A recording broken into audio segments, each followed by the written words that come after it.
Okay, thanks. Ready? Okay. Thank you. Welcome back, everybody. We just got a message from Vanessa Moss, who unfortunately said it was too late for her part in the world in Australia, so she signed off. So she made a suggestion whether there would be a way to find further fora for discussions to follow up some of the discussions that we had here. And I think that's very, very useful. She also points out that it would be nice if we could sort of have the time zone shifted closer to their place. And so we'll see what can be done. But I think it's a very good suggestion. Let's move on. We have an invited talk by Mariana Povic. Now, Mariana Povic, I really encourage you on the webpage, there is a description of all our invited speakers, and to read what Mariana has sent. I'm not going to read it all because it's too much, but I think everybody else should read it eventually. Let me just say that Mariana is an assistant professor at the Ethiopian Space Science and Technology Institute. She's also an associate researcher at the Instituto de Astrofísica de Andalucía in Spain. She's an honorary lecturer at the Mbara University of Science and Technology in Uganda. She has received many awards, several awards, some of them that were handed out the first time at the time. I just want to read the very last sentence, and it's probably going to show up in her talk again. The very last sentence of the description, she says, she believes that through education, science, and technology, we can combat poverty in the long term and make our world to be a better place for everyone in the future, regardless of where the children are born. And I'm sure she's going to tell us what she's doing for this. So Mariana, please go ahead. Thank you very much, Bruno, for the introduction, and good afternoon, good morning, everybody. And before I start, I would like to give my thanks to Giacomo and all organizers for inviting me to give a talk and for organizing this workshop that is really important, as has been stressed already by previous speakers. So I will try to share my screen. Please let me know if you see everything well. Yes? Okay, perfect. Perfect. Yes, so I'm really grateful to the previous speakers. The whole session, Astronomy and Society, is really something that I'm very much passionate about. And we now have more and more people that are really very much involved. And the fact that also we have this session this week is one of the really indicators that this topic is becoming very important.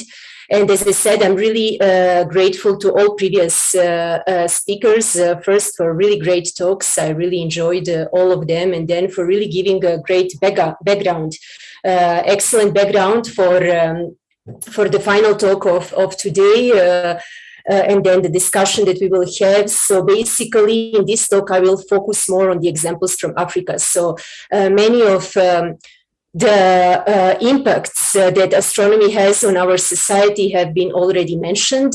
So I will mention again some of them, but from the perspective, from the African perspective, and giving the examples from Africa. As Bruno mentioned, I'm currently based in Ethiopia for the past now almost 6 years.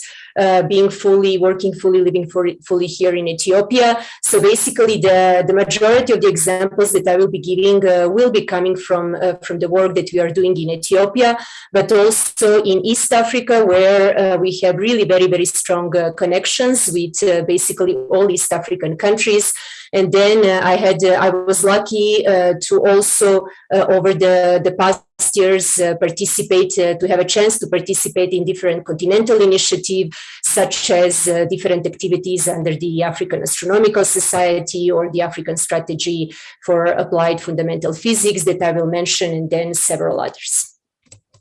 So I will start with this slide where you can see the picture of Africa regarding the current infrastructure in observational astronomy, so mainly in optical and radio astronomy. I will not, unfortunately, have time to go into details about all that is actually going on currently on the continent. On one side, regarding the infrastructure development that is already there, but also site testing.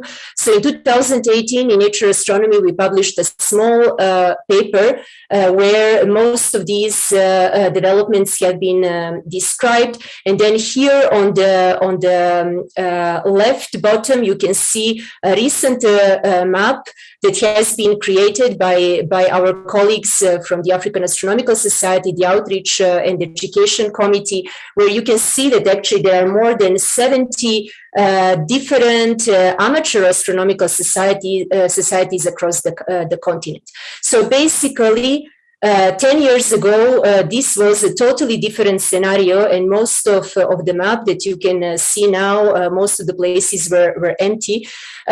So basically, astronomy is really now one of the emerging fields of science in Africa. And I would like to stress how many things, like just really to summarize, then during the discussion we can go more into the details if you want. I will highlight here what over these 10 years actually all has been done. So basically, there has been the rise of all new postgraduate programs, so both master, PhD, across the continent. Here I just mentioned some of the countries that are there with the MSc PhD program in astronomy, astrophysics, but also space physics, these different fields of space science in general, including space engineering. Then this very first point brought then to the strong increment in the number of the professional astronomers. So at the universities, research centers as well. The significant infrastructure development in observational astronomy and many site testings, as I already mentioned. So currently also we have the site testing going on in Ethiopia, in Egypt, in Algeria, in Kenya, in Namibia, Botswana, for placing different either Tanzania, either optical or radio telescopes in the future. Then there have been also a very strong institutional development. So foundation of the new research centers, the space agencies in different countries, new departments in astronomy, astrophysics, that also the number increased over the last 10 years. The example that we have in Ethiopia is that in 2016, the Ethiopian Space Science and Technology Institute has been established, and that's when I actually joined. So basically, we start from scratch when in 2016, and really a lot of work has been done over these last 5-6 years. Then the establishment of the African Astronomical Society is also one of the indicators of really important development on the continent, which is actually the very first society on the continental level in terms of the professional, bringing together professional astronomers. We have different committees, and I have to say that AFAS became really very, very dynamic society over the last 3 years. So we will have the annual meeting now in March that I invite you to join virtually or in person if you can. Then public awareness outreach basically increased everywhere across the continent, as you've seen previously. And then also there has been a lot of change in the political engagement. So many governments now realizing that investing in astronomy, space science is important, and all that I mentioned previously is actually an indicator of that. But also the African Union, so in 2015, the post agenda also highlighted the post agenda, African agenda, highlighted the importance of the use of the space, the geospatial technologies, and then astronomy, space science as well, for achieving sustainable development goals. And then now we have the African Space Agency, the very first African strategy, and also since recently the several surveys that African Union started regarding the status of astronomy, space science on the continent. But then beside all of this really amazing development that we can see, There are also some of the principal difficulties and challenges that many of the countries are going through, including Ethiopia, East African countries that I'm collaborating quite closely with. And the first point is that, as I mentioned already, so most of the countries are starting, except South Africa, Morocco, a bit Egypt, Nigeria. Most of other countries are really starting from scratch with the astronomy space science development. So that means that there is still a limited number of human resources, although there are many MSc, PhD programs and so on, but then still there is a very small number of qualified people who can actually train all the people and then do all the job that is needed, regarding the institutional development, human capacity development, scientific development, doing research and so on.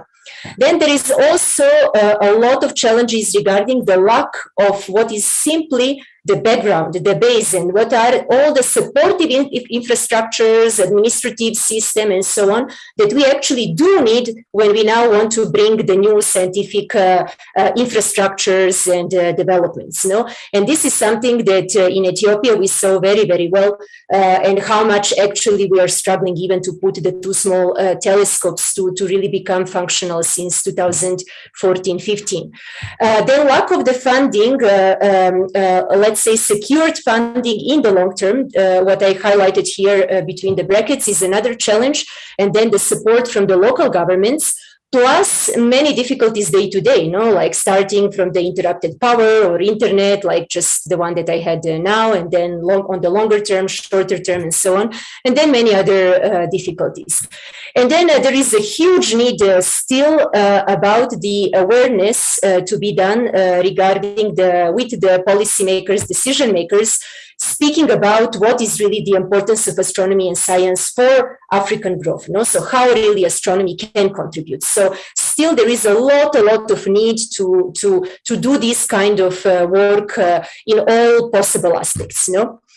So now to come to I will go through several examples, like how astronomy can contribute to the sustainable development goals in Africa. So basically, this means that for the next part of my talk, when I speak about the impact of the astronomy on the society, I will actually referring on the impact of astronomy on the sustainable development goals that we currently have as 2030 agenda, that has been signed by most of the countries and through the UN.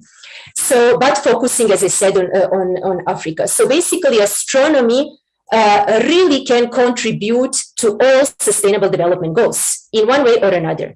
In a more direct way, we can see that astronomy contributes to all of these sustainable development goals that I marked here in solid line, and those will be the ones that I will go now just giving some of the brief examples. But then in the longer term, we can really find very, very strong evidences that astronomy really do contribute to basically all sustainable development goals. So I will just now go to some examples, some examples using the activities that we are doing. So starting with the SDG 4, that is quality education. So how actually to astronomy we can contribute to really bring better education, quality education in Ethiopia, across Africa as well. Sandra really summarized very well the importance of astronomy for the education in general. Here you can see some of the pictures. Actually, the examples that I will be giving will really show that astronomy is everywhere at all aspects of the educational system that we have, and that we can really use it as a very, very strong tool everywhere, so in Africa as well. So these are some of the examples. I will not have time to go through all of them, but in Ethiopia, in collaboration with the Ethiopian Space Science Society, that is a civic society, we are constantly involved in the outreach and education activities in the schools. Mainly in Addis, but then also out of Addis, there have been several activities run by the Astrobus, so really renting the bus and then going through different remote rural areas of Ethiopia for several days, bringing science and astronomy to the children that are, as I said, staying in remote and rural areas, then using all different astronomical events to really promote more astronomy and science. In 2019, before the COVID came, I will just give an example that we had more than 10,000 students and school children who visited the Entoto Observatory. So the small observatory that we have with 2 small 1-meter telescopes. And actually, 10,000 school children and university students that are visiting Entoto is actually quite high number for Ethiopia, because to reach the observatory is not easy. And these students sometimes are traveling for 2-3 days, coming from very far remote areas in Ethiopia to come to Addis and then to visit some of the science infrastructures that are there. And the one that we have at Entoto is only one of the few. It's actually one of the few that we have in the country in general. So through all of these activities, either if they're inside the capital or in the more remote rural areas, every time we do the astronomy activities with the children, we see how actually it is inspiring, how actually astronomy is inspiring for the children, how actually it's inspiring for us, because we can see the impact of astronomy on the children, even if they don't have any contact with the science in day-to-day in the schools due to the poor infrastructure, lack of the books. And Ethiopia is still one of the poorest countries in the world, and it's one of the countries where still about 70% of the population doesn't have the access to the electricity. So, this is something that then you have to take into account how the school classes are, in the remote rural areas of Ethiopia. So there is no really access to the books, there is no access to the videos, there is no access to any information except face to face, and then the interpretation of what teachers are giving, So that is why actually it is so inspiring for the children when we actually go to different areas. Another example is the work and the importance of the work that we can do with the teachers. Sandra again already highlighted that. In my case, I'm involved in the Network for Astronomy School Education that exactly has the methodology that the trainings that we are doing with the teachers are totally practical. So using the recycled materials, we are trying to explain different physical, astrophysical laws. So we organized over the last 5-6 years about 10 trainings for teachers in Ethiopia, Ghana, Kenya, Uganda, and Zambia. I will be organizing another one on the south of Ethiopia now in the coming month. And again, here we managed to train several hundreds of teachers that then through teachers we can transfer actually the knowledge to the children. And as I mentioned, basically the materials that we are using are the materials that teachers have day to day in their household, or just that they can get from the recycled materials. So the feedback that we got from the teachers is really very positive, that then they have been encouraged not only what to learn about astronomy, but also how to teach science and how to teach astronomy in their schools. And then through this, as I mentioned, we can also see directly how through astronomy we can actually improve the level of education in primary, secondary schools in Ethiopia and then eastern part of Africa.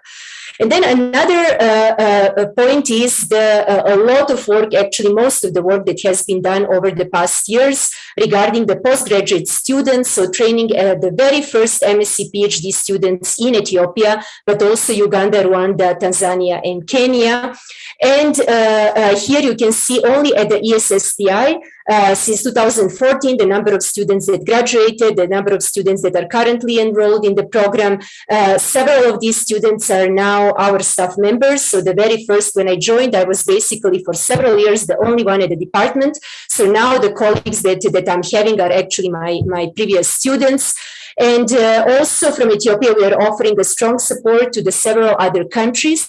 And what I would like to mention here is how actually by training these students, we are having direct impact on improving, very strong impact on improving the level of higher education in Ethiopia. So basically, when I came to Ethiopia the very first time, it was in 2015. At that point in the country, there were about 23, 24 public universities. Ethiopia is the country with almost 120 million people. It's the second most populous country in whole Africa. So having 20, 25 universities is not actually a high number if you consider that the majority, that the high population are actually younger people. So now we have more than, after 5, 6, actually 7 years, we have now more than 50 universities. So the number of public universities doubled. However, the number of postgraduate holders, so MSc holders, PhD holders at the universities is still very, very low. So that means that people finish their degree, undergrad degree, and they start teaching at the universities. And that keeps the level of education quite low. So we will need some time now to actually train all the people at the universities so that we can improve the level of education in the country in general, and therefore create a very strong qualified sector that is still quite poor in terms of the MSc PhD students in general, not only in astronomy and space science. So basically here you can see some of our very, very first MSc PhD students, some of the projects that we are running only under the extragalactic astronomy group. And you can see only under the extragalactic astronomy group and regarding the AGN activities that we have, the number of students that graduated in MSc, then one in PhD, the number of current students as well. And all of them are already staff members of some of the public universities, either in Ethiopia, Rwanda, Uganda, or Tanzania. So basically, when they finish their studies, they will go back to their universities and then continue teaching. And what is very important is that through these people, and by giving them a good education and formation, it's not that we are only contributing to better education. We are actually bringing the strong qualified sector in the country, because not necessarily all of them will remain at the universities. Many of them will go to the ministries. Many of them will go for the policy and for the strategic plannings and so on. So basically, and then they, as we know in astronomy, when we do our PhD, we don't learn only about astronomy. We get so many different skills that then we can apply in many other aspects of our society. So that also we can see through different trainings that we have been organizing in Ethiopia, East Africa over the past years. So we had more than 10 organized school workshops. Here you can see some of them. The 2 schools that are coming soon, one in Uganda in September, and this one will be either in Tanzania or in Ethiopia now in June this year. It's the very first East African School of Astronomy that hopefully we will make it on the regular basis. Then another example is how we can also, through astronomy, actually contribute to empower girls and to contribute to bring the gender equality and the SDG 5. So in 2019, thank you. Yes, thank you. I will try to finish in 10 minutes. So in 2019, we, with my colleagues from the Society of Ethiopian Women in Science and Technology, we established the STEM for Girls in Ethiopia, where we are interacting directly with the secondary school girls on one side to inspire them by bringing the professional women in science, technology, engineering, but also to understand, to gather feedback from girls why there are no more girls choosing the STEM fields. In Ethiopia, we only have 13% of all scientists that are women, and when we come to the STEM fields, this fraction is lower than 5%. So basically, we got a very, very good feedback from the girls. We started interacting with their teachers as well, and many of the activities that we did, as you can see here, some of them like this one, this one also that have been done in the schools, boarding schools for the girls. We actually used astronomy to really inspire the girls, and we found very, very significant effect. There is the Sci Girls project that has been selected as one of the OED projects for this year, and this project will this year be focused on bringing 40 girls from all regions of Ethiopia, remote rural areas, that will be trained not only in astronomy, in data, in big data, but also what we want is that these girls are then basically the advocates of STEM once they go back to their community. So this will be the pilot project that we are starting now this year in Ethiopia, and if successful, through the African Network of Women in Astronomy, we will try to then, let's say, apply it in other countries as well. So this is another example. So now we have the African Network of Women in Astronomy that has been established in January last year. So over the last year, it became really quite active organization.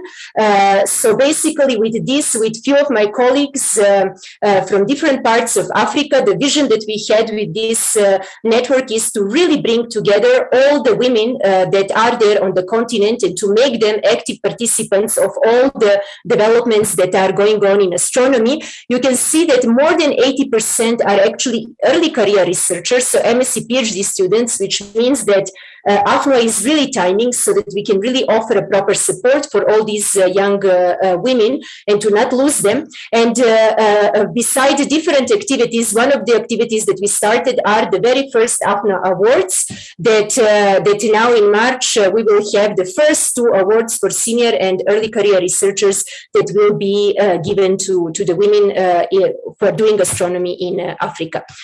Then there is a direct contribution of astronomy to the infrastructure development and innovation. We know that astronomy is one of the leading sciences to bring innovation. So we can see that now in Africa as well. More and more we can see that. So many countries are getting inspired by their dark skies. Ethiopia is one of the examples that has really so many high mountains and dark skies. And it really has potential to be converted into one of the astronomical sites if we manage to bring the political stability again. And but from the other side, there are really many conditions, good conditions for the observational astronomy. On this map here, you can again see a lot that is going on regarding the infrastructure development. And this is the direct impact then for the job opportunities that are there, for the new technological developments that can come, for the implementation of technology into different aspects of the society in Africa, as has been mentioned already in previous talks. Then another point again that Hannah mentioned a little bit is the impact of astronomy when it comes to the SDG 17 that is related with the partnerships for the goals. So I will just give one example again from Ethiopia and from the astronomy department, and in particular the extragalactic astronomy group, how in the past 5 years only through research we managed to actually establish the collaborations with all of these institutes that you can see here that previously were not there. And another example is also we can now hear more and more how astronomy can actually contribute to the peace and diplomacy. So what are the 2 examples coming from Africa? Well, one example is the 2017 Memorandum of Understanding that has been signed by all 9 countries, African countries that will be participating in SKA. And all of them with this memorandum agreed to actually collaborate together, to work together on the development of radio astronomy in their countries, which is really very significant. And then another example that I would like to mention is the strategy that we are currently working on. So it's the African Strategy for Fundamental and Applied Physics. So this now includes not only astrophysics and cosmology, that is one of the working groups that we have and that we are running, but also it includes all fields of physics. And the idea is that in 2-3 years from now, actually in 2 years from now, we really come with a strategy that will reflect the whole, the current status of the physics on the continent and where do we want to go in the future, so that with this strategy we can facilitate to the policymakers, decision makers, how really they can invest and how physics, all fields of physics in one way or another, can actually benefit the African growth. No? And the final example that I will mention is the affordable and clean energies, so the SDG 7, where again, through the new technologies that astronomy is, as I mentioned, one of the leading sciences, and we have SK that is really a great example. If you didn't read this document, I would suggest you to go through it. And this is one example where SKA is planned to be a global model for 100% renewable energy, when on the other side, which is really remarkable, when we think that on the other side, it's one of the most ambitious scientific one of the most ambitious, one of the largest scientific projects that we currently have in the world. And this will actually leave the direct impact on the African societies, especially taking into account the huge potential that Africa has regarding the renewable energies, regarding the solar energy, wind energy, but especially the biogas as well. So now, if we go now from the African scenario to the global scenario, I will not stay much here because it has been already mentioned. I will just highlight 3 points that were not mentioned so much. One is really that astronomy is one of the leading sciences for bringing technological developments and innovation. Every time that we have development of the new instrument, new telescope, either ground-based, space-based, we can see that. Another is the use of the dark skies, and we have a great example of Spain, US with Hawaii, and then Chile with several observatories, how these countries use their dark skies for improving, for bringing some of the best scientific infrastructure development to their lands, and then benefiting in that aspect in both social, economical, environmental fields. And then something that has not been mentioned is that astronomy is in the heart of the digital revolution that we are currently living in, and it is in the heart of the coming artificial intelligence revolution that is really that is coming in the future. So basically, the astronomy is constantly pushing our minds to the edge of our knowledge and opening our frontiers to the advancements. And what we can see over the past 100 years and even more is that those countries that are investing in astronomy are hugely benefiting from that. So they have been benefiting in the past, they will be benefiting in the future because they have the developed infrastructure, human resources, and all what is needed for the future developments. So this is the question that rarely is asked then. If astronomy and space science are there in Europe or US, and if they are important, you know? So rarely rarely we will hear this question, at least among astronomical community. So we still get this question very often, why astronomy is important, is astronomy expensive, why do we study universe and do not invest in other things on the earth? So we still get quite a lot of these questions quite often from the general community, but we don't get so often this question from our own community, no professional community.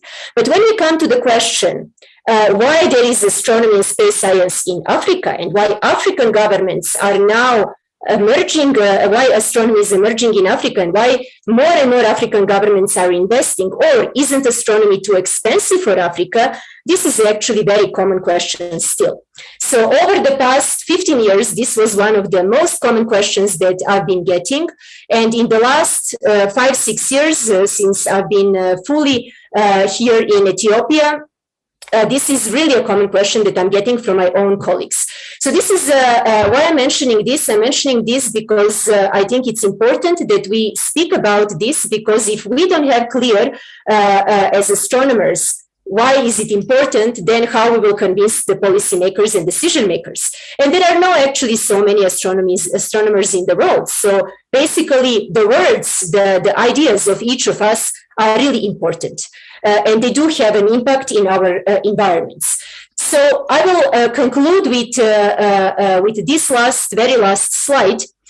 That is that if we really, and it's a bit related with what Bruno mentioned before I started. So if we really want to see our world being a better place, then these two SDGs are fundamental. So one is reduced inequalities. We cannot accept the world in which we are currently living, where we can see such a huge differences between developed countries and the countries that are still there in developing, trying to cope, being actually in so many aspects victims from what the developed world created. One of these is the climate change, where most of the impact on the climate for the climate change that we are currently having is through the Industrial Revolution, through the developed world, and who is now taking most of the consequences of this is Horn of Africa and the African continent in general, plus the rest of the countries that are in the development. So there is a huge responsibility actually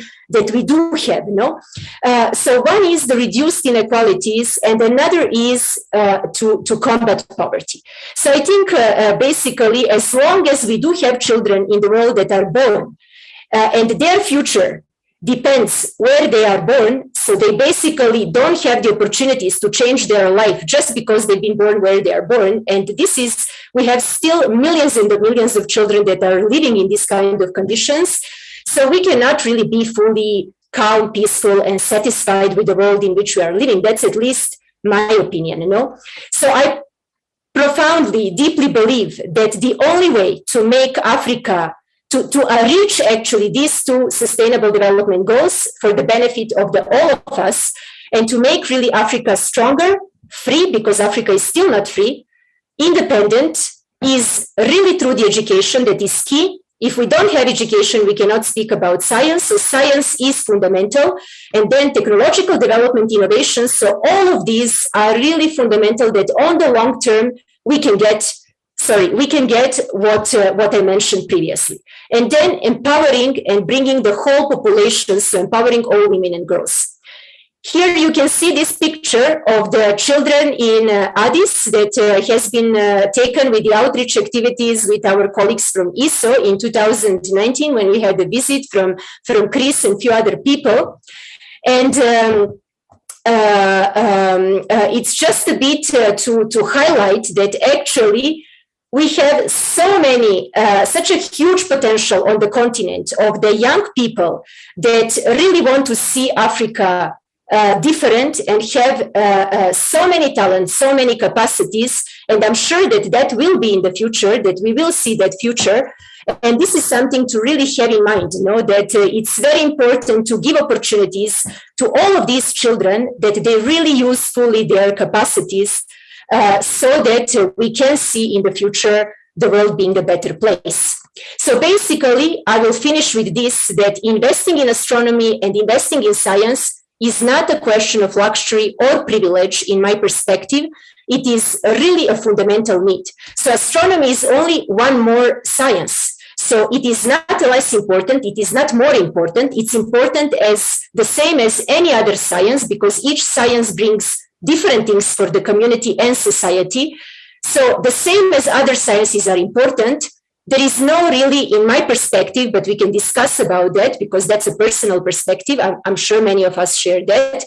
So there is no really a question if doing astronomy is expensive, if doing astronomy is a privilege or a question of privilege, and if really Africa has capacity and shall do it, you know. So this is just an announcement that in June, during the European Astronomical Society, we will have the meeting about African-European research collaborations with different segments that you can see here. So I would like to invite all of you to submit your abstracts, and thank you very much for your attention. Thank you, Mariana. Very, very, very important talk. Thanks so much. So just to connect to what you just said, I have a question. So you showed a slide where you showed many, many connections to European societies, organizations that you collaborate with or that are collaborating with parts of Africa. how is that? How is that channeled? How is that bundled together for the best impact? Is there something that you can add to this?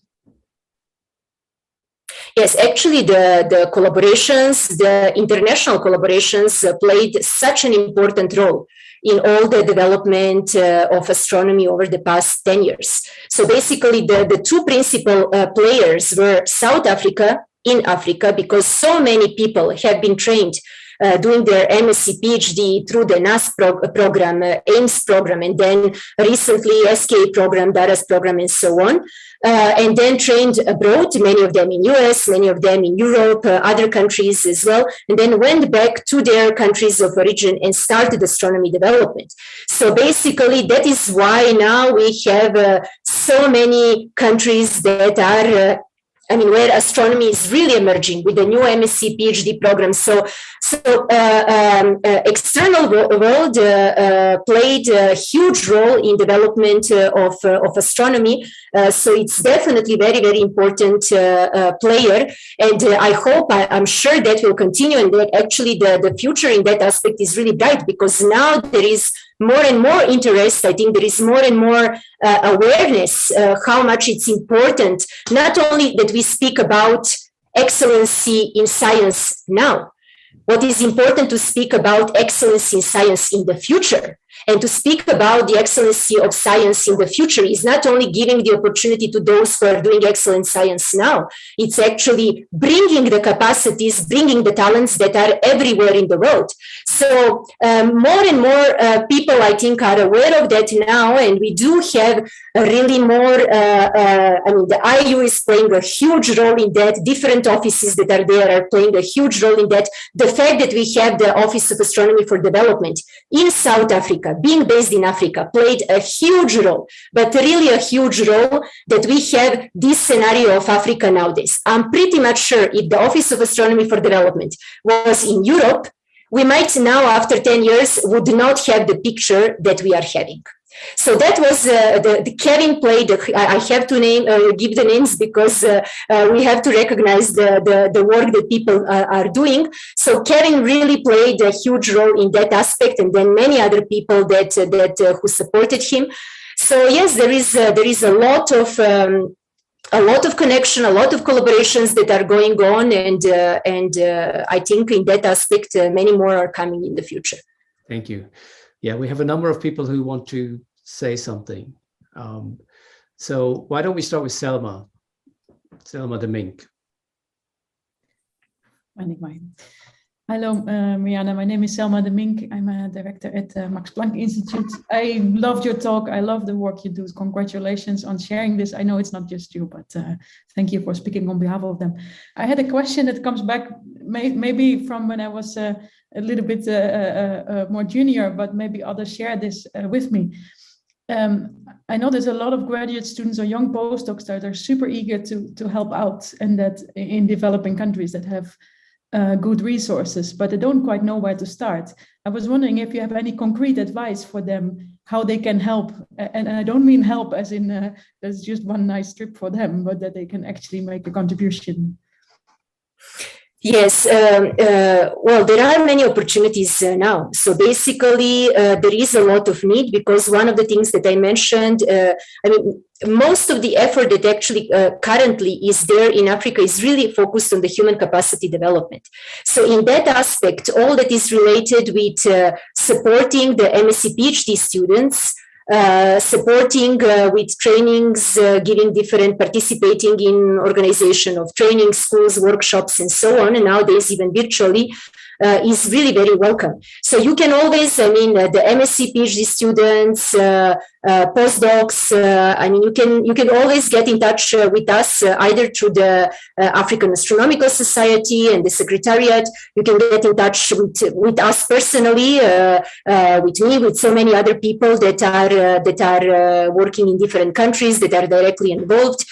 Through the OID is actually having constantly so many different activities that are related with different projects, many of them that even didn't manage to go through the OID funding, and then they do need support and help through the through the volunteer work. So either contacting, as I said, the African Astronomical Society, the OID, or some of us individually, or through the AFNO as well, we can definitely give more information.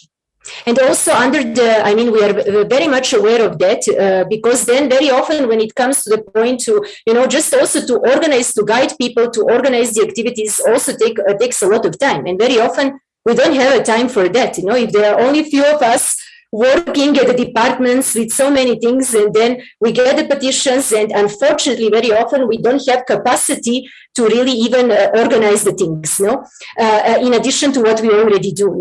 So under the African Astronomical Society, we are now working on creating the portal where we will be putting all of these different opportunities and the needs that are there. So hopefully through that we will be able to actually on one side place what is needed, and on the other side try to get people that are volunteers and eager to support. Great. Giacomo next. Thank you. So I would like to share my congratulations. Mariana, is not only, it's not only what you achieved, but is, I don't know, thank you for giving all this energy that comes to me through the monitor when you talk and when you do this enthusiasm is really, really, thank you very much for all that. I have a question that I hope I can phrase it, I will be able to phrase it properly. So I can imagine that going through all the work that you are doing, it happens to you to interface with cultures that are very ancient, very noble, but some part very distant from European culture, for example. So this diversity, which is a treasure, we know, we want to preserve it. And I was wondering, how do you see that? So how do you maintain that diversity alive and flourish, while at the same time giving knowledge related to science and to astronomy? I think this is important for us, because we trust in diversity, we trust in inclusion. And so your example can be really remarkable for us. Well, I don't think that there is any problem with the two. So basically, in Ethiopia, we can really see that Ethiopia is a really very, very ancient country. And it's a country that has a huge heritage, but very live heritage. So there are more than 100 ethnic groups. There are different religions that are there, and what is a lot of historical religious heritage, but a heritage that people are still living very, very deeply. So you get, as I said, very, very live heritage that is there. There are different, Ethiopia is still using its own calendar. For example, there are 7 years of difference. Now we are in 2014 year. We start measuring here in September, 11 of September. Then there are 13 months instead of 12. And then now the time is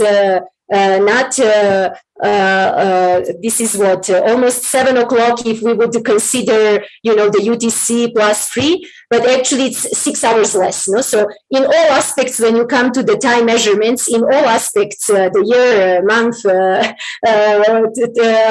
time and so on, you have to rearrange yourself, And it's only in one of the calendars that is used. And then there are so many different calendars that are there. And the heritage in terms of the cultural astronomy is really, really very, very strong. And there is actually a lot of interest among the local community about the cultural astronomy and the heritage that is there. So there is now the research group at the ESSTI that is working on the cultural astronomy. So my colleagues that are some of them here in Addis, but then in different parts of Ethiopia as well. And there is actually quite a lot of, it all depends on the approach, the approach that you have when you interact with the people, So if it is simply sharing the knowledge, so what we know from our perspective, what people know from their perspective, from their culture, from their ancient learning and so on. It's very, very important, and actually there are so many manuscripts, old manuscripts related with Orthodox religion, where there are very, very first initiations of the development of science, basically, So I don't think that necessarily there is a problem between the two. It more depends, as I said, on the approach that we have.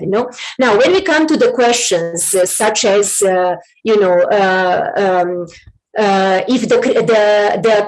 if the creator is there or not, so the question of creation is very, very sensitive.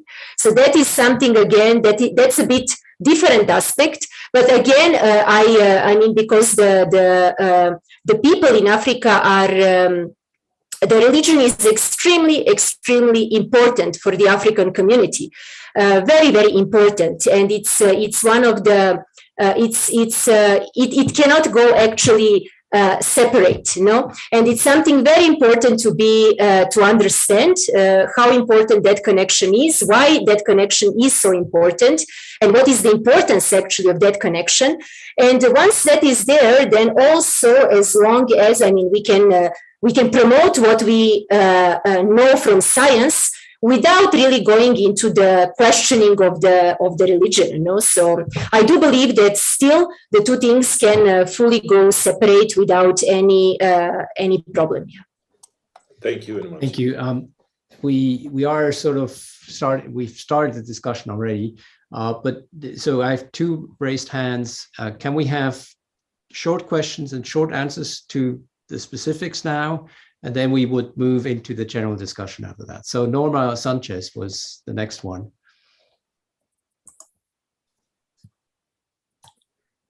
Giacomo's working, I know that.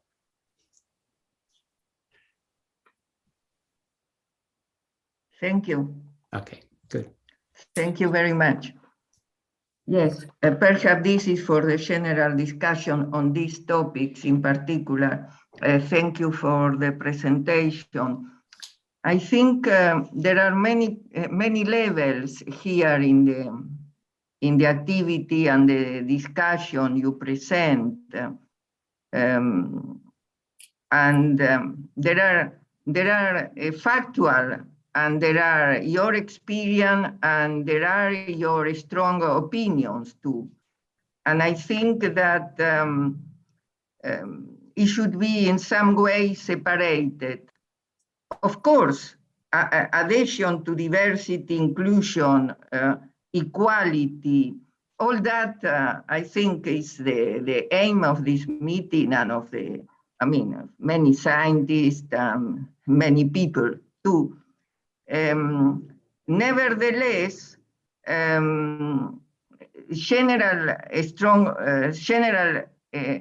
strong set opinions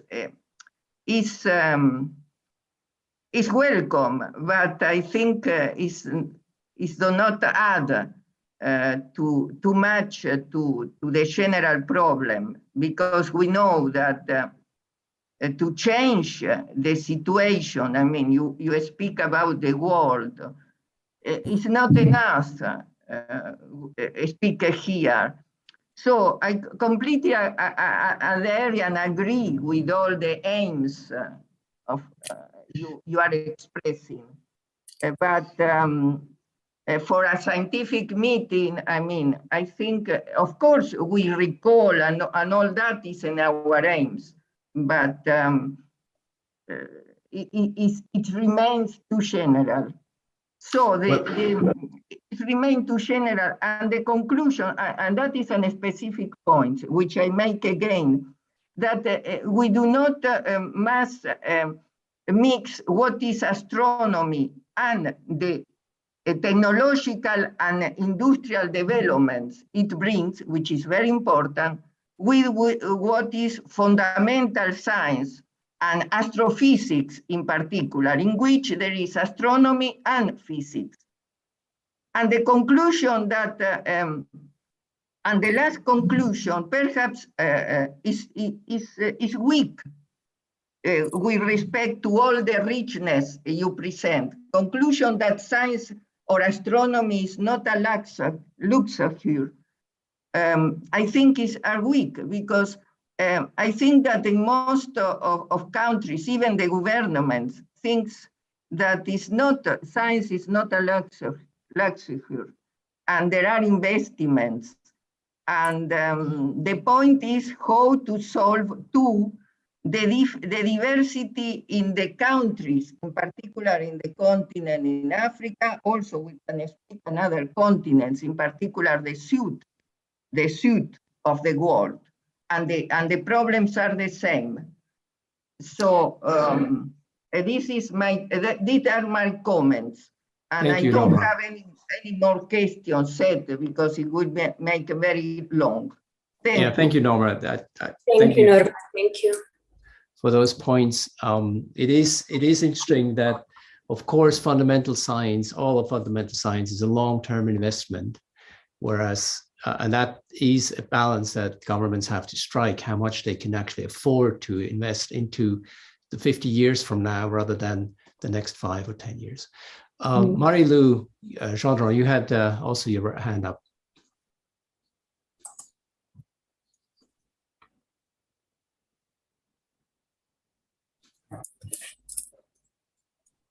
Yeah, okay. Now you can hear me, right? Okay, yeah. We'll try to be very quick. Very interesting talk. Mariana, my question is for you. It's the second time I see you talk, and it's very exciting and encouraging.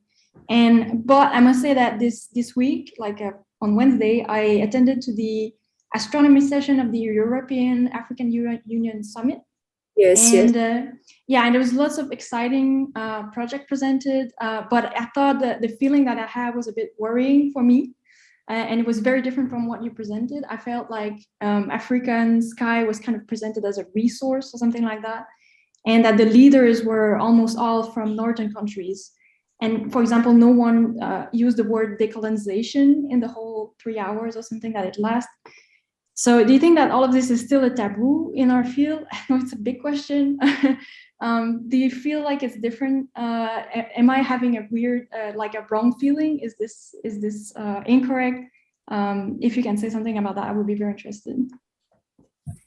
Yes, well, yes, I know what do you mean. I mean, with the meeting that has been organized on Wednesday, because I heard a few comments that went in the same line. Well, it is fact, I mean, the biggest infrastructure that is currently there is really the SKA. So we know that the funding for the SKA, so the part of the funding is coming from Africa, but then the huge part of the funding is coming from out of Africa, no?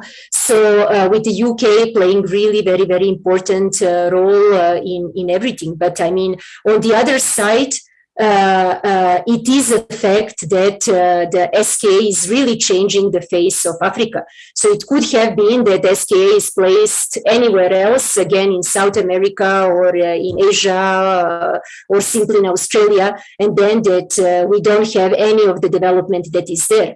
So when we come, I mean, there is definitely still a lot of to do regarding decolonization in all possible aspects, including science. So how we can go through that? The only way, once again, in my opinion, is working on the education, working on the science development of the local community. And that is something that I fully believe that will come in the future. So we still see a lot of, just because still a lot of funding is coming from abroad, regarding the special infrastructure development. So then definitely it takes the issue of the dependencies is still there. But hopefully, I mean, all the projects that have been presented, at least those that are in Africa, like the SKA, the African Millimeter Telescope that is currently developing.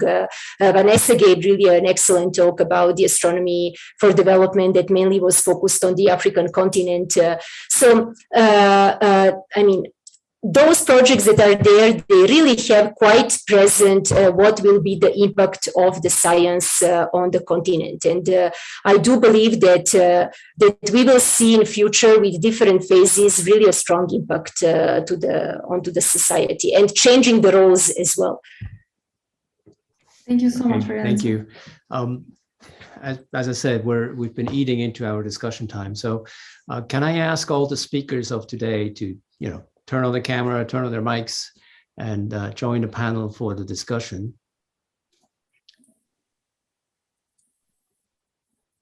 Giacomo says he has a question for Hannah and Leonard. Why don't we start with that? Okay. Yeah, sorry, thank you. Sorry to jump in. I was, in fact, now moving to the general discussion. Because I was really fascinated by what Hannah showed us and how the culture of community and collaboration is deeply rooted in our origin as astronomy and astrophysics. And I was, in fact, when I was listening to her, I was picturing, for example, my feeling when I go to La Silla. And this is you breathe this experience of community so much, because you see all those telescopes. You can imagine how all these excited astronomers being there, walking at night, sharing this desire. And I was wondering how, if we move in a digital world more and more with the volume of data and many people, and at the same time we have a climate crisis, and so we need to understand where we are going. So how do we? So I know that being at the telescope, for example, when I was in Paranal, and every time a visitor astronomer was coming, you could see that how inspiring this is for being and seeing the night sky, seeing the telescope. But at the same time, you need to take care of the planet, right? So I was thinking, how do we make the things together in the future? So how do we preserve excitement and inspiration and community sense, while at the same time reducing CO2, for example, emission, and all that was presented by Leonard. Sorry. Yeah, I guess I could quickly say that, yeah, I'm not sure there's any clear answer to that question, yeah. But so one of the things that I'm currently really interested in is kind of dark skies and society, and thinking about that locally in terms of, we don't necessarily, this is more in terms of the general public and not in astronomy and science, but that, astronomers have the experience of going to these amazingly remote places and amazing observatories and having that awe-inspiring experience. But I think it's important that to realize that the general public can also equally have that experience too. And it's also mostly kind of on our doorstep. If you think of all these international dark sky places, which are, there's some on every continent and close by to where we are. And when we think about light pollution as well, that's something I didn't have time to talk about in detail, but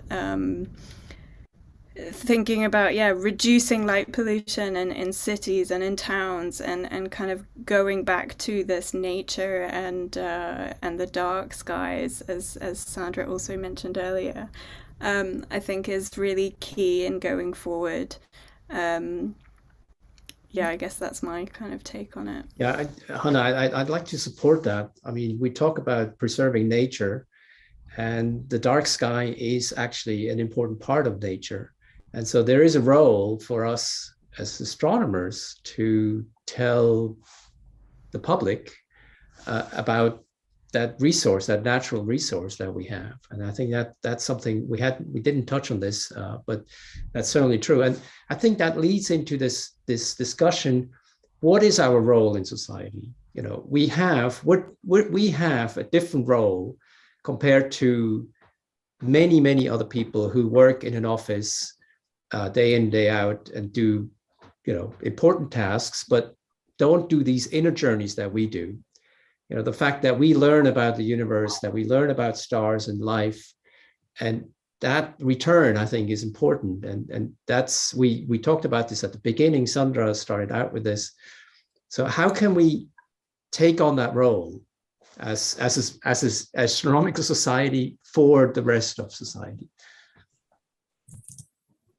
And I have Yes. just a brief comment on what you are actually saying, Bruno, because, for example, here in Spain, and I can imagine in the other large observatories, there is actually a law to protect the dark skies. So the hotels, households, they cannot put any light that they want, at least in part of the island. So they really have to follow some rules that have been marked by professionals that are taking care of the quality of the sky in La Palma and in Tenerife.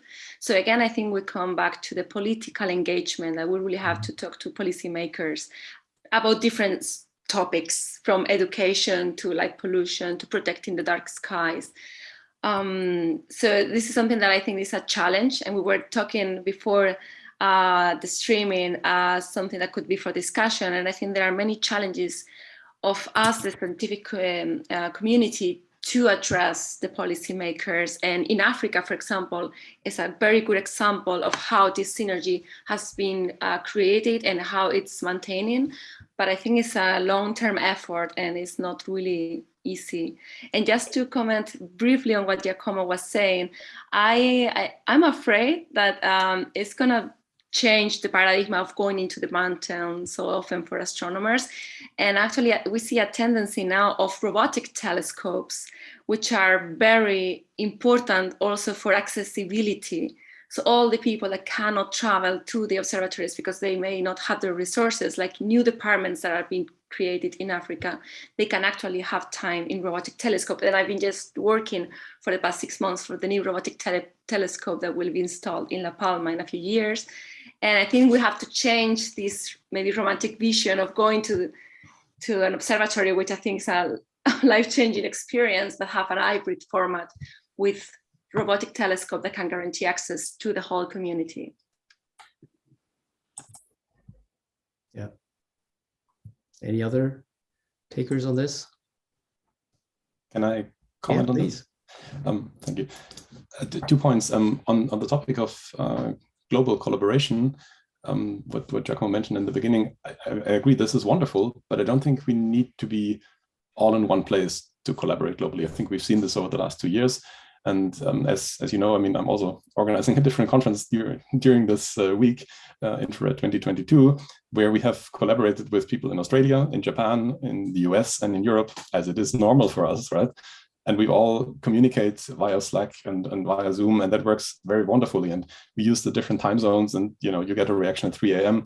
and you react again when you're up. So I think this has become normal, and I think this is wonderful. And this shows us that we can use technology to still stay involved and get in touch with everyone. The second point on visiting observatories and the feeling of being embedded and the awe of being there, fully agreed. I mean, I've never been to Lucia, but I've been to Paranal many times. It's an amazing experience. And I think it's an important experience, especially for astronomers to have this, to then share it with others. But to have this experience, you don't have to go there for every observing night. At least in the beginning of my PhD, I had to go for every single observation because it was GTO observations. And so I think I traveled 5 times or so to Paranal just to take sometimes just 1 night of observing time. And that shouldn't be anymore. So we have to keep in mind that we don't have to, the point is not that we must not fly at all anymore. We should just be a bit more sensible about it. And a last point about this, we might be inspired by what people do when they do animal experiments. They have the 3R rule, and that stands for reduce, replace, and refine. So reduce it to what's really needed, replace it with something else, train if you can, or online meeting. And if you really have to do it, then refine it, make it as worthwhile as possible. Don't just go for a night, but stay there for a month if you can. Visit all the observatories, visit all the colleagues, and then it's really worth the trip. Thank you. Very good. We do have a raised hand. Sorry. Yeah, we do have a raised hand by Diago. Maybe Diago, you bring in your point. While you connect, we have a few interesting questions in the chat as well, maybe after Tiago speaks. Okay, yeah. It's just one thing that I wanted to bring up was something that came up during Sandra's talk, which was great. So I would like to follow up on that a little bit and get everyone's input if possible. First of all, before I start, I'd just like to thank the organizers, because I think it's great, all of the topics that we touched upon during this conference. And I think each different day could be a workshop in itself, because there's so much to say about any of this, but thanks a lot for organizing this. I think it was a great idea. But about the topic that was brought up, it's concerning the question on whether it's good to have someone with formal training in communication. And I do agree very much with what Sandra said about you don't need necessarily formal training in astrophysics to be a good science communicator. And after all, I think science communication is very much an interdisciplinary task. So you do need very much that knowledge on the communication aspect of it. And I do see a lot of my colleagues trying to do science communication in a very haphazard way, and that can backfire sometimes depending on how you go with it.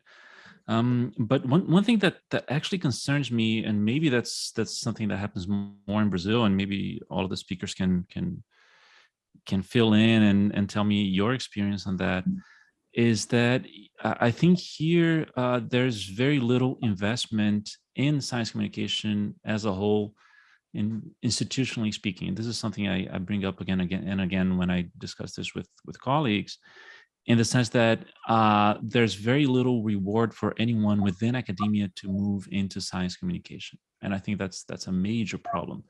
I try to do that, but I do it mostly, let's say, in my free time, and I get absolutely no reward whatsoever for doing it. On the contrary, I get a lot of criticism from my colleagues saying I'm wasting my time, spending my time in social media when I should be writing more papers, etc. And I think that creates a big problem in which there's this huge disconnection between the public and the communicators and the academics. Because I think all of what you said earlier in terms of bringing people together, and I think communication is a big part of it, it also requires people to interact with scientists, with people who are doing research. But there's very little incentive for the researchers to get involved in that. And something I see happening in Brazil a lot is that many of the science communicators and people who are regarded as the science communicators are people with no training whatsoever and no connection with the academic community, to the point that they're viewed as the experts on a topic which they have no expertise at all. So I've seen today, just as an example, of someone they were talking about infrared astronomy on this public event, and someone suggested this name of a YouTuber who has no training whatsoever, but just because he's famous and he talks a lot about it. So my question here for all of you, if you want to chip in whatever way you want, is how do we deal with that? Because I see this as a problem, and I see the need for these communities to be brought together, like the journalists and the communicators and the academics as well. They need to work together, because science communication is all of us working together in a way. But I don't see that happening for the most part, and that concerns me in the long term. So can we brainstorm about it at least for 5 minutes? What do you think? Sure. What are any opinions? Well, maybe I can just start by doing some brief comments, and then I will leave my colleagues to complete. Sadly, Tiago, what you say, I think, has been the norm for quite some time in science communication. At least I have gotten these comments many often, but it's true that from the 5 years ago, I think something has changed, and scientific institutions are realizing how important science communication is, and they are starting to hire professionals on science communication, and also realizing that the scientists may need some training when they are doing these kind of activities. But it's true that in terms of the rewarding, it still relies a lot on the voluntary people that do this job. And also because sometimes astronomers, I think Hannah was the one showing that astronomers, we participate a lot actually in outreach, because probably we love what we do, want to communicate, we want to share it. But there are no incentives, or very little. I know, for example, here in Europe, there are these stipends, the Marie Curie fellowships. They actually have a 10% of time that you have to dedicate to education or communication. And maybe this is a solution that can be maybe exported to other programs. Like at least you have some time that is there in the curriculum, and you have to do it in order to actually get the fellowship. But I know it's hard, and it's something that is changing slowly. And I have to say that the effort that you are doing in Brazil with your agency, a news agency of scientific discoveries is amazing. I don't know if you still do that, but it's really good. And I hope that you can get some institutional support and not only do it on a voluntary basis. Mariana has her hand up, sorry. Yes, I just wanted to highlight the importance of the question, that it's something that is really a problem. On one side, it's expected from us as scientists to do everything, to do research, to supervise the students, very often to do lecturing, not so much at the research institutes, but yes, at the universities, but then also to participate, in communicating science, and then in many other activities as well. But then when we come to the point of evaluating the CV, then actually all other things that are not related with publications and then with the H index basically matter not much, so even if they are taken into account, it's only a small fraction, I mean, when our curriculums are evaluated, and I did experience that on my own skin, so people do appreciate all the work that is done in Africa and so on, but then when it comes to the point that the CV is evaluated, then what is important is the number of applications. So it is very hard still to put the things together. I do believe that the things are improving slowly, but they are improving. So we do need much more work to be done in order to improve the calls, so that any kind of, to actually recognize much more the importance of all different aspects of the scientific work. Research definitely on one side, but then human capacity development that we are involved with is a huge benefit for the importance for the science, then communicating science as well, then participating in all the regulatory framework, the policy development, strategy development, and so on are, again, extremely important. And again, it's not much evaluated in our curriculums, So all of these activities, we basically have a lot to do still to do the reformation of what are the calls for the scholarships, fellowships, funding projects, job opportunities, and so on. So more we speak about that and the problems that are there, then of course better. Yeah. So thank you for the question. Yeah, Annalisa? Thanks, Bruno. Well, I really wanted to highlight, basically what Mariana just said, so I lowered my head, but just to highlight the importance then on what we think it's important and not what we are evaluated for. So I think we really do need to this change in scientific culture, because we've been discussing this week on how important it is, the outreach and then activities to improve the diversity, to improve the well-being, the mental health, and all these activities. But then what we are evaluated for, it's really not reflecting what we think it's important to improve, not just astronomy, but then what astronomy will bring then to society. So really, we need to rethink the evaluation processes. So that shows how these various topics of the past few days are connected as well. Yes, exactly. Yeah. Selma, you wanted to bring up a comment from the chat, is that right? There's slightly different angle. If Sandra's comment is more to this topic, it may make more sense to... Okay, sorry, yeah. Sandra first. I didn't see Sandra's hand, yeah.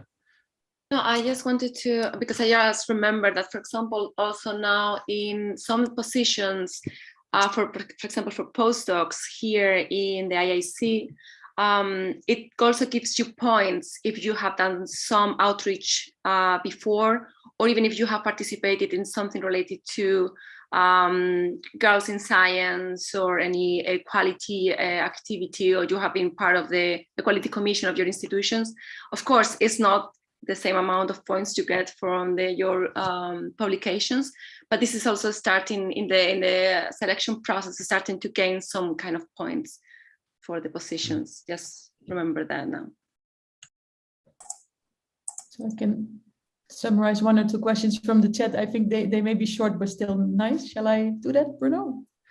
Wait, there was just another, Mariana just put up her hand. I just a very brief comment. I mean, one of the things also is that we don't have many job opportunities related with other aspects of science that is not only research.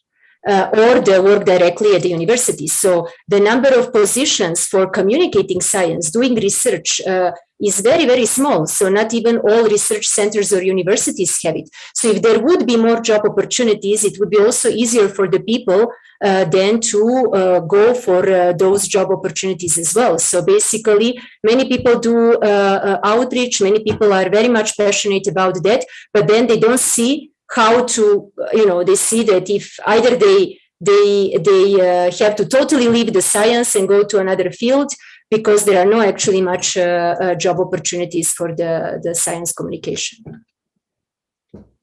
Okay, yeah. Sorry, Selma, go ahead.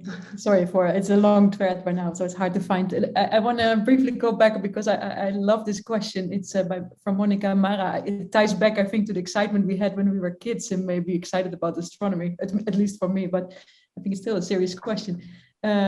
I think she's asking, I don't know if it's she, but Monica is asking about the usefulness for astronomy for society. Would you include that astrophysics might become a key discipline for possible human space colonization in the case of a climate crisis and other global issues that can't be solved? Or would this be science fiction at the moment? Would somebody like to respond to this? I think this Planet B part.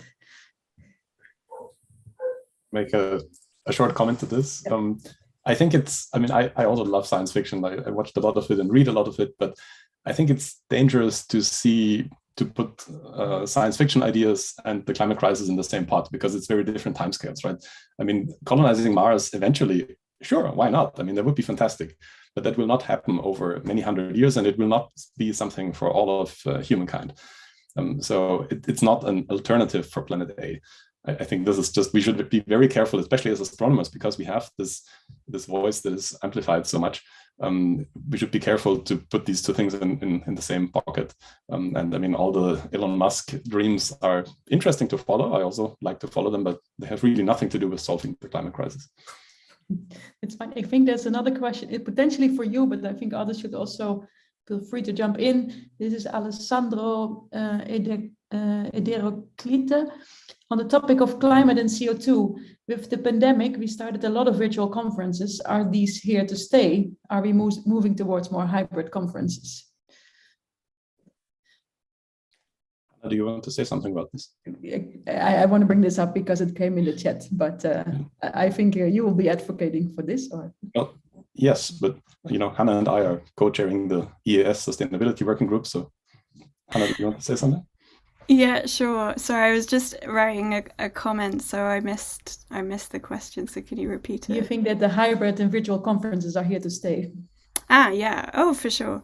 So, I mean, we're already trying very hard to make sure that hybrid is here for the future. Unfortunately, there are some European conferences that think otherwise, and we've been trying our hardest to try and get them to go hybrid, but unfortunately it's a matter of like resources and all sorts of things, but I really hope that in the future, at least from what I've seen, most conferences are going ahead and trying to be hybrid, and ultimately we are, I mean, if we want a future on this planet and we want to reduce our carbon emissions and reduce flying, then we're absolutely dependent on embracing hybrid and for the foreseeable future. Yeah. Thank you, Alessandro, and sorry for my not fluently pronouncing your name right. Then there's a long discussion in the chat. I will not bring that up here. I just want to summarize. There's several people commenting on how in their countries or the places where they apply for grants, people may or may not be getting credit or are forced to put parts of outreach as part of their grant proposal, or whether it's part of their evaluation. And so I think several people commenting from the different views, which is interesting. But with that, I'll return to you, Bruno. For it's okay, we'll do this together. Annalisa had her hand up. Yes, it was regarding the science fiction point. So, well, I hate to think about Plan B case, in case we don't manage the climate crisis. So I don't want to think about that scenario. But otherwise, I think we should also recognize that that space activities are really booming and increasing very much. Not just these satellites, but in general. And we'll have new space stations, and at some point we'll have space cities. We will probably also start assembling some of our telescopes robotically in space and launching them from there. So yes, astronomy will become more important there. We'll also have perhaps people being born in space with different gravity conditions. And yes, perhaps for them, they will grow up in a different way, and perhaps they will have astronomy as a more important part of their life. But this is science fiction. So. Yeah.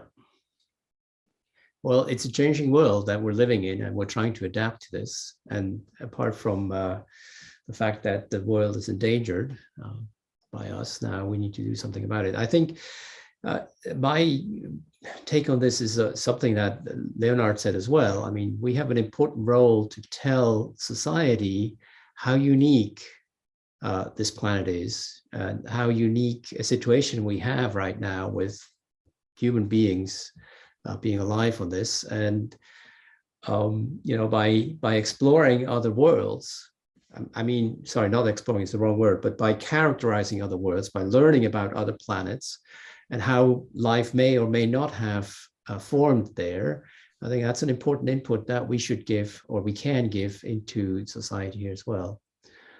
Sandra. Yeah, just following on what Annalisa was saying, I think this is still maybe science fiction today, but not tomorrow. And I think it's something that we should even discuss now, that I haven't heard it much, is this concept of colonization of space, of other planets. For me, this war brings all sort of horrible images to my mind. And I think we should discuss this because, okay, so far we're just sending space missions to explore and to discover, to understand more about the solar planet. But there is kind of some dark, I don't know, that dimension there of who is going to own the space when we are actually at the point of colonizing it. And I think we should start these discussions maybe before than later.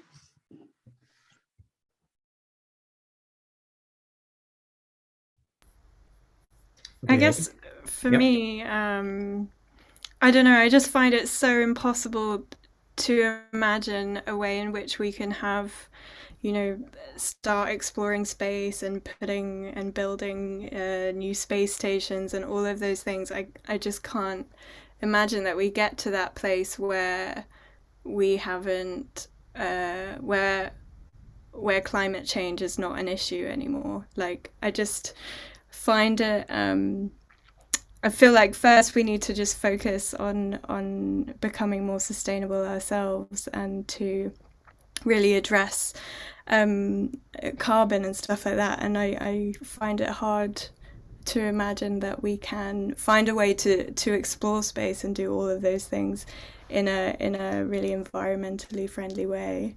But I'd love to be proved wrong on that. Can I quickly react to that point, to Johanna's point? I don't actually see necessarily a problem with the sustainability of space exploration itself. For example, a rocket launch is actually not so bad for the climate. Right? I mean, we looked this up once for James Webb, actually. The various consortium meetings to build a single instrument like MIRI produced much more CO2 than the launch itself. So it's really our way of living on the planet that is dangerous. And I think we should absolutely continue space exploration, of course, because it gives people perspective and fascination. And I mean, I think we all agree on this.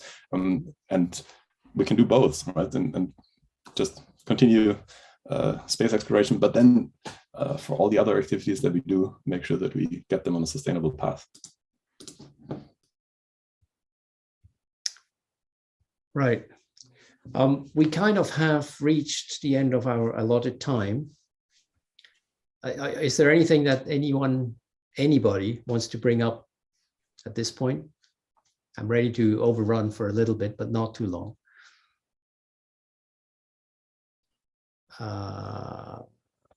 Giacomo, are you checking the YouTube channel? Because I've turned that off. Yeah, it's okay. No question from YouTube. Yeah. If there's no more topics to be discussed, I just want to thank all the speakers today, but I think all the speakers of this week. I believe, at least to me, it feels like that YouTube site might be a good resource to go back even in the future.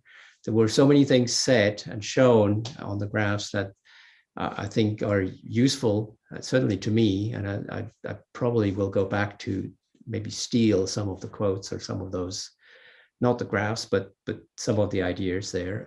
I think it's a really good resource for many people. I hope it's going to be a good resource for many people.